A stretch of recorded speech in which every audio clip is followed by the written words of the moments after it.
Bienvenue dans le podcast Écoute-toi, je suis Aurélie Nussbaumer, psychologue spécialisée dans la perte de poids. Dans ce podcast, on va aborder tout ce qui touche aux problématiques de poids d'un point de vue psychologique, parce que ma spécialité, c'est les freins et blocages inconscients qui vous empêchent de maigrir. Je vous souhaite une bonne écoute.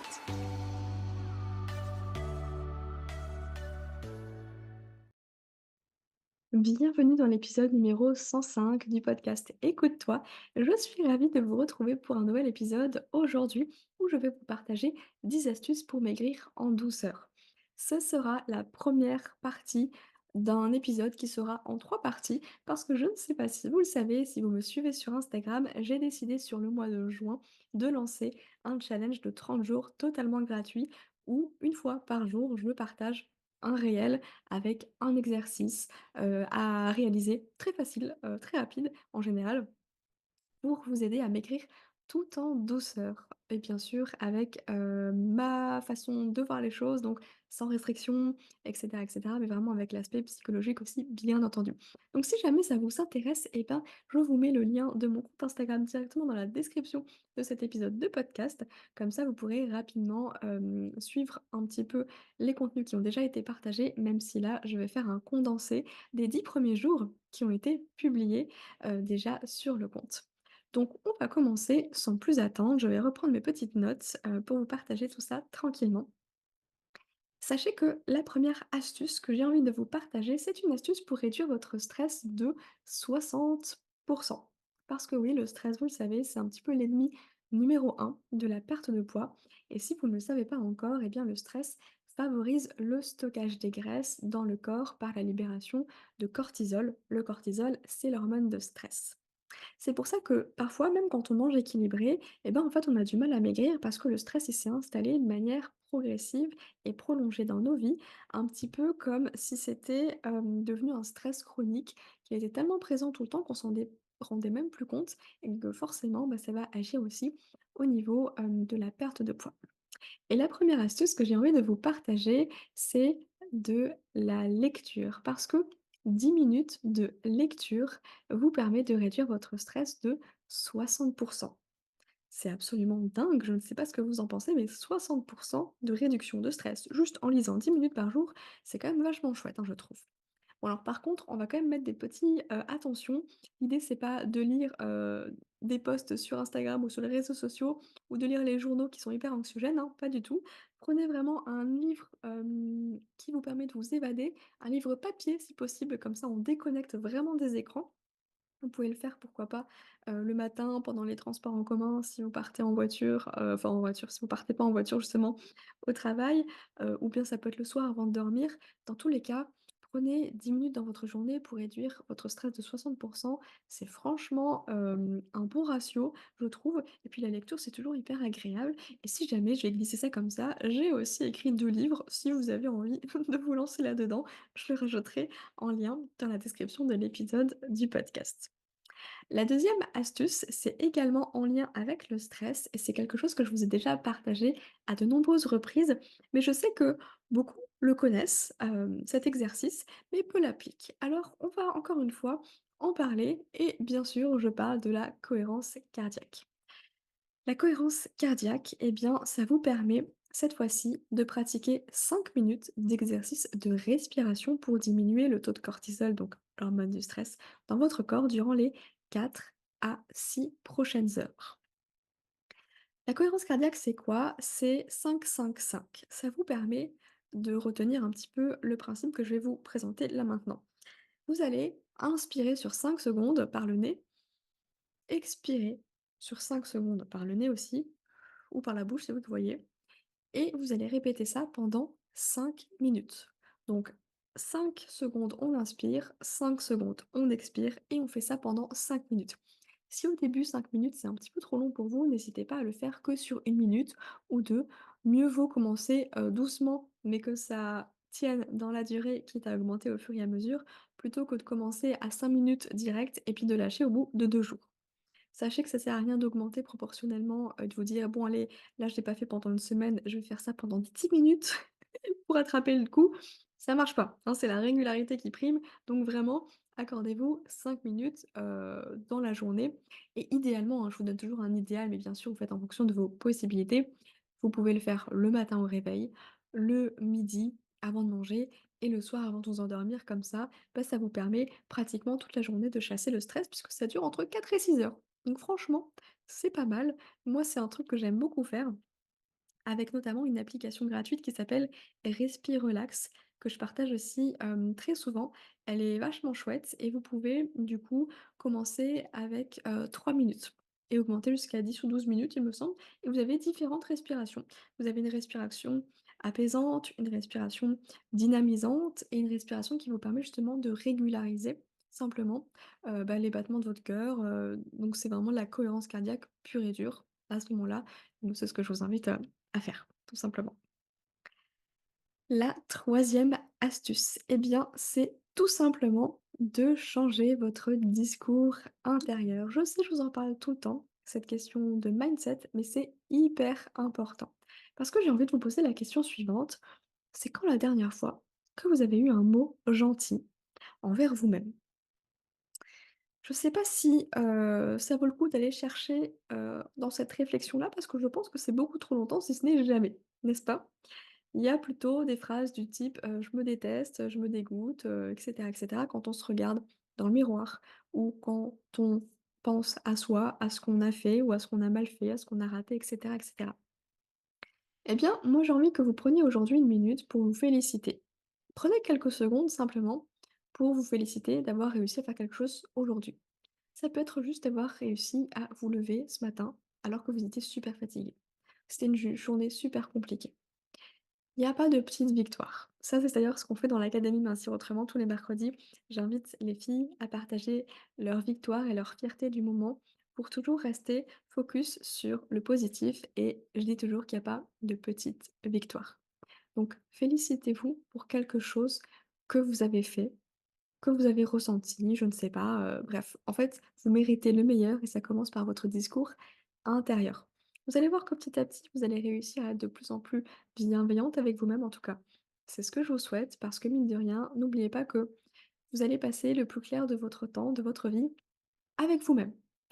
Vous êtes coincé avec vous, hein, clairement, qu'on se le dise, donc autant que ça se passe bien, autant faire en sorte, de d'enterrer la hache de guerre et bah, simplement, de faire la paix avec soi-même.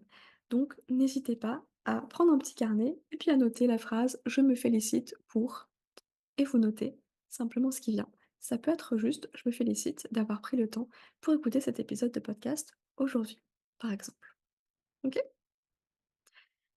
Quatrième petite, astuce que j'avais envie de vous partager pour vous aider dans cette, quête, minceur tout en douceur et bien, c'est une application que je voulais vous partager, que j'utilise personnellement et que j'aime beaucoup, qui s'appelle WeWard. C'est une application, en fait, qui est assez motivante, qui nous permet, vraiment d'aller marcher plus souvent et plus longtemps que d'habitude parce qu'il y a cette petite particularité que, en fait, plus on marche, plus on va récolter des, comment on appelle ça? Des words, c'est-à-dire, des «points» entre guillemets, que l'on peut convertir au bout d'un moment par de l'argent. Bah oui, c'est toujours plus motivant, hein, si on se dit qu'on est payé pour marcher. Alors l'idée, c'est pas, de marcher pour maigrir, hein, mais c'est bien d'aller marcher, bah, pour vous changer un peu les idées, pour une autre, raison que celle juste de perdre du poids, sinon ça va jamais tenir. Moi, j'aime beaucoup aller marcher avec, un podcast dans les oreilles, ça me permet justement bah, d'écouter un petit peu, les épisodes que j'ai en attente et simplement c'est hyper, gratifiant, c'est hyper, ça fait du bien en fait de sortir un peu de son quotidien, de pouvoir marcher en pleine nature si vous avez cette, possibilité-là autour de chez vous. Ça ne peut être que bénéfique et le petit coup de pouce, c'est qu'avec cette appli, vous avez des paliers à valider pour gagner, de plus en plus, de points. Donc c'est vrai que c'est assez motivant et apparemment l'application, nous dit que, avec leur appli, les gens marchent 24 de plus, que sans cette appli. Donc bah, je vous la partage, c'est le petit bon plan de la semaine. N'hésitez pas à la télécharger, je vous mettrai les noms, des applis quand je vous les partage en description de cet épisode aussi. Comme ça, vous pouvez les retrouver très facilement. Elles sont dispo à la fois chez, Apple et Android, donc voilà, une application gratuite encore une fois et puis ça ne peut être que motivant, je trouve. 5e astuce que je voulais vous partager, c'est un petit tips anti-grignotage, parce que souvent, on a juste besoin d'un petit truc qui nous permet de nous changer les idées, de switcher un petit peu notre morale, notre mental et là, l'astuce, c'est simplement de choisir une musique anti-coup de blues. Je l'ai appelée comme ça parce que, quand on a tendance à manger nos émotions, c'est souvent des émotions qui sont plutôt désagréables, de stress, de tristesse, de colère et on a des fois juste besoin de penser à autre chose et la musique a un super pouvoir pour ça. Je ne sais pas vous, mais quand j'entends des musiques, des années 90, hein, parce que c'est mon année de naissance, et bien ça me fait toujours du bien, ça me permet d'être nostalgique et en fait, c'est le pouvoir de la musique, il est là, en fait. C'est que ça nous ramène à des émotions, peut-être même des souvenirs en particulier, une ambiance qui nous fait du bien et l'idée, c'est de choisir une musique et une seule, que ce soit toujours la même, en fait, cette musique anti-coup de blues ou anti-fringale, même si vous voulez, c'est vous qui voyez et dès que vous sentez que vous êtes à 2 doigts de craquer, que vous avez besoin d'une béquille là, beh, mettez vos écouteurs, lancez cette musique, mettez-la en mode repeat et franchement, dansez dessus, allez à fond. Ça va vous permettre de vous changer les idées, de vous décharger et puis de vous faire du bien parce que votre cerveau, il va associer cette musique à quelque chose de plutôt positif, et d'agréable. Donc du coup, ça va vous aider potentiellement à passer cette envie, de grignoter quelque chose, sous le coup de l'émotion. Donc voilà, n'hésitez pas à me dire en commentaire quelle est votre musique fétiche. Je serais très curieuse de la découvrir. Ça peut être chouette aussi pour inspirer les autres. 6e astuce, eh bien ça j'en ai déjà parlé plusieurs fois, vous le savez, notre cerveau ne comprend pas la négation, ni les termes, négatifs tout simplement. Donc j'ai envie de vous amener aujourd'hui à troquer le mot «perdre du poids» par un terme positif. Ça peut être gagner en minceur ou gagner en légèreté, mincir, maigrir. Vous le savez, je vous en parle souvent, même si j'utilise quand même régulièrement le mot «perdre du poids», tout simplement parce que je sais que c'est dans le discours, habituel de la plupart des gens, donc je m'adapte aussi à leur discours pour leur permettre justement de prendre conscience de l'impact des mots dans cette réalité, physique. C'est comme un petit peu, vous savez, les expressions où on va dire, «J'en ai plein le dos», «Ça me gonfle». Bah, quand on y regarde de plus près, effectivement, ça me gonfle, on a l'impression, ouais, de gonfler, vraiment. Donc le pouvoir des mots, faites-y attention aussi, c'est un petit peu comme votre discours intérieur en fait. Quand on fait attention à nos paroles envers soi ou envers les autres ou simplement le voilà certaines expressions, bah, tout de suite ça prend plus de sens aussi. Donc mettez de la conscience dessus et juste pour aujourd'hui, troquez le mot «perdre du poids» pour un autre mot, une autre expression qui soit beaucoup plus agréable, positive et légère pour vous. Parce que la première chose qu'on fait quand on perd quelque chose, c'est de le retrouver. Hein, on perd ses clés, on perd ses lunettes, un stylo fétiche, un bijou, je ne sais pas. Bah, 1er réflexe, c'est qu'on va aller le chercher. Bah, là, l'idée, c'est pas qu'en perdant du poids, inconsciemment, il y a une partie de votre cerveau qui vous dise, «Oh là là, on a perdu un truc, faut qu'on le retrouve tout de suite». Vous voyez un peu l'idée? 7e astuce que j'ai partagée du coup un vendredi soir et ça va vous permettre justement le week-end en fait de mettre en place des choses qui prennent un petit peu plus de temps, mais qui sont tout aussi importantes que les petites choses que je vous ai partagées précédemment. Eh bien, j'ai envie que vous preniez votre agenda là maintenant et que vous vous réserviez un créneau rien que pour vous. Prenez un temps pour vous, mais un temps qui est non négociable.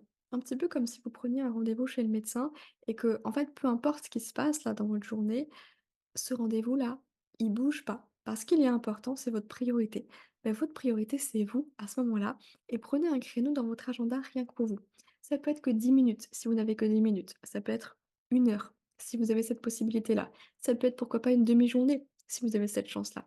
Peu importe, l'idée, c'est de réserver un créneau dans votre agenda rien que pour vous, soit pour faire une activité que vous n'avez pas le temps de faire en général, mais une activité plaisir, hein, on laisse le repassage au placard s'il vous plaît, soit pour ne rien faire. Vraiment, autorisez-vous simplement à avoir un espace de rien ou un espace qui est libre de toute contrainte. Donc ne faites pas à ce moment-là quelque chose que vous devez faire. OK, on veut que vous fassiez un truc inutile qui sert à rien. Voilà, tout simplement. On est bien d'accord, j'en rigole, mais ce sera jamais inutile, ça ne servira jamais à rien. ça sert à votre bien-être et ça, beh, c'est le plus important. Donc partagez-moi ça aussi en commentaire, je serais, très curieuse de voir, quelle activité vous avez envie de faire pour vous ou si ce n'est, juste rien. Parce que ça aussi, c'est hyper challengeant, je trouve. On passe à la huitième astuce et là, on va directement rentrer dans vos placards, notamment dans votre armoire, parce que bien souvent, on a plein de vêtements qui traînent, d'ailleurs de plein de tailles différentes. Et dès qu'on ouvre l'armoire, eh ben, on a l'impression qu'on n'a rien à se mettre, ou juste on a cette image qui nous est renvoyée de, bah en fait, j'ai du poids supplémentaire, j'ai ces kilos en trop qui m'empêchent de m'habiller comme j'aimerais m'habiller. Donc tout de suite, bah, ça nous plombe le moral. Donc ça, hors de question que ça continue comme ça. Je vous invite à faire un tri dans votre armoire et à enlever de votre vue les vêtements qui ne vous vont plus pour le moment. Je vous dis pas de vous en débarrasser, de le jeter, pas du tout, juste que ça ne soit pas à la vue quand vous ouvrez votre armoire. Je veux que vous puissiez vous sentir bien et même joyeuse à l'idée de vous dire que là, tout ce que vous avez dans votre armoire sous vos yeux, vous pouvez les mettre et que ce sont des vêtements que vous appréciez, que vous aimez. Donc prenez un petit temps ce week-end et bien pour faire ça vous fera du bien, je peux vous assurer. Et puis mettez de côté un petit peu les vêtements qui ne vous vont plus pour le moment, que ce soit de les cacher dans les boîtes, dans des sacs ou juste de les mettre au fond. Comme ça, c'est plus les premières choses que vous allez voir dès que vous ouvrez votre armoire. OK? On passe à la neuvième astuce et la neuvième astuce, c'est simplement, un rappel qui est important et qu'on oublie souvent, c'est: vous n'êtes pas votre poids. On a tendance à rattacher notre valeur à des choses extérieures comme le poids sur la balance, comme son statut social, comme, là où on en est aujourd'hui, dans sa vie, si on a des enfants, si on est célibataire et cetera et cetera. Mais tout ça, en fait, ça n'a aucune valeur. En fait, votre valeur, elle ne dépend d'aucun élément extérieur. Donc, sachez que vous n'êtes pas votre poids et que vous avez de la valeur, qu'importe ce chiffre sur la balance. Et ça, c'est hyper important à garder en tête. Donc, pour vous aider, eh bien, je vous propose un petit exercice pour aller encore un petit peu plus loin. Ça va demander de reprendre un petit carnet avec un petit stylo. Et je vous propose simplement de faire la liste de vos qualités. Que ce soit des qualités, que vous arrivez à repérer, mais aussi des qualités qu'on vous attribue. Donc n'hésitez pas aussi à demander de l'aide à votre entourage, à vos proches, pour faire la liste, bah, justement de toutes ces belles qualités qui vous caractérisent, même si vous, vous ne les voyez pas toutes, parce qu'on n'est pas objectif envers soi-même. Donc n'hésitez pas à demander de l'aide à votre entourage et ça va vous permettre en fait de vous détacher, des éléments extérieurs pour vraiment mettre bah, votre focus au bon endroit, c'est-à-dire en vous, ces qualités que personne ne vous enlèveront et ce sont ces qualités-là qui font la personne que vous êtes et c'est ça qui font que vous avez de la valeur. OK? Et en fait, vous n'allez pas avoir plus de valeur si vous avez 10 qualités plutôt que si vous en avez que 5. OK? Ça aussi, on s'en fiche. Et puis enfin, je vous partage la dernière, petite astuce. Eh bien, c'est un petit exercice qui vous permet de vous sentir mieux au quotidien. La science nous le prouve tous les jours, c'est vraiment un exercice qui nous permet d'améliorer notre santé, notre bien-être, même nos relations finalement. Cet exercice-là, c'est ni plus ni moins que la gratitude. La gratitude, c'est quoi? C'est ce sentiment de reconnaissance. C'est se sentir reconnaissant, pour être en vie, pour avoir, des, amis et des proches, en bonne santé autour de soi, qui sont toujours là, à nous aider, à nous soutenir. La gratitude parce qu'aujourd'hui, il y a un super soleil et puis, en fait, ça nous fait tellement du bien. Vous voyez, c'est ce genre de petites choses, qui font que, bah, encore une fois, on n'est pas dans le: «Il y a jamais rien qui va». On se force à regarder au contraire ces petits détails de la vie, ces petits riens qui font que, bah, c'est nos petits bonheurs au quotidien. Alors je vous invite, bah, chaque soir, si vous le pouvez, à faire une petite liste de gratitude. Ça peut être, 2-3, 2-3 choses pour lesquelles vous êtes reconnaissante qui se sont passées dans la journée. C'est un exercice qui peut être, challengeant certains jours, notamment certains jours où on a l'impression qu'il y a rien qui va. Bah, justement, c'est dans ces moments-là que cet exercice, il aide davantage pour justement relativiser et changer encore une fois de perception. Donc ça peut être juste la gratitude d'avoir un toit sur la tête, de l'air qu'on respire, d'être en bonne santé, d'être en vie, tout simplement. Donc vraiment, c'est quelque chose d'hyper puissant, mais comme bien souvent, c'est un biais cognitif dans notre cerveau. Quand c'est trop simple, on a l'impression que c'est pas efficace. Donc on connaît plein de choses, mais on n'applique pratiquement rien. Donc vraiment reprenez tous les petits exercices que je vous ai partagés pour les mettre en application, mais vraiment. Prenez ce temps. Moi, du coup, je fais un challenge surtout le mois de juin pour vous partager des petits exercices chaque jour. Prenez ce temps peut-être sur tout l'été pour vous dire, bah tiens, je vais mettre en application des petites choses comme ça, à droite à gauche, pour vraiment voir comment je me sens, voir l'amélioration au fur et à mesure. Voilà pour ce que je voulais vous partager, en tout cas pour cette première partie. Il y en aura 3 puisque sur le mois de juin, il me semble qu'il y a 30 jours, donc eh bien, ça fera 3 épisodes de podcast avec 10 astuces pour maigrir tout en douceur à chaque fois. Si vous avez aimé, n'hésitez pas à le partager à quelqu'un qui aurait besoin de l'entendre. Et si vous êtes resté jusqu'à cette écoute-là, j'ai une petite surprise pour vous parce que si vous avez envie d'aller encore plus loin, vous le savez peut-être, j'ai un challenge 21 jours pour reprogrammer son cerveau pour maigrir, où un peu comme ici, je vous partage une astuce chaque jour à mettre en application pour maigrir. Sauf que bien entendu, sur Instagram, on peut pas, prendre des heures et des heures, donc ce sont des petites astuces très simples et très courtes à mettre en place, alors que dans le challenge de 21 jours, ce sont des astuces, encore plus profondes et plus efficaces qui vont vous permettre d'aller encore plus loin. Et vous avez des hypnoses également qui sont, en complément des exercices que je vous invite à faire au niveau conscient, pour renforcer, voilà, un peu les 2 parties, conscient et inconscient. Je vous mettrai le lien et sachez qu'avec le code challenge30, donc challenge et 30 en chiffres, eh bien vous avez une réduction de -10 €. Je vous mets ça ici, comme ça, c'est vraiment pour vous remercier d'avoir écouté le podcast, jusqu'au bout, donc c'est vraiment, uniquement pour les personnes, qui auront entendu ça. Je le mettrai même pas, dans la description. Comme ça, c'est vraiment entre vous et moi. C'est un petit peu, la petite surprise, la chasse au trésor. Donc, eh bah, écoutez, je vous mets juste le lien du challenge des 21 jours si vous avez envie d'aller encore plus loin. Moi, je serais ravie en tout cas de vous accueillir parce qu'il y a déjà plus d'une centaine de personnes qui ont rejoint et c'est vraiment un challenge que j'adore. Donc vraiment, ça vous permet d'aller encore plus loin que ces fameux 30 jours. Sur ce, moi je vais vous souhaiter une très belle journée et puis je vous dis à la semaine prochaine pour 10 nouvelles astuces. Si vous avez aimé l'épisode, n'hésitez pas à le noter sur votre plateforme d'écoute pour participer à la diffusion de ce message et bien sûr partagez-le aux personnes qui ont besoin d'entendre qu'elles ne sont pas seules et que c'est pas parce qu'elles ont tout essayé que c'est perdu. Il y a toujours un chemin caché à emprunter. Je vous propose justement une approche plus psychologique avec Mincir Autrement. Merci pour votre soutien, prenez soin de vous.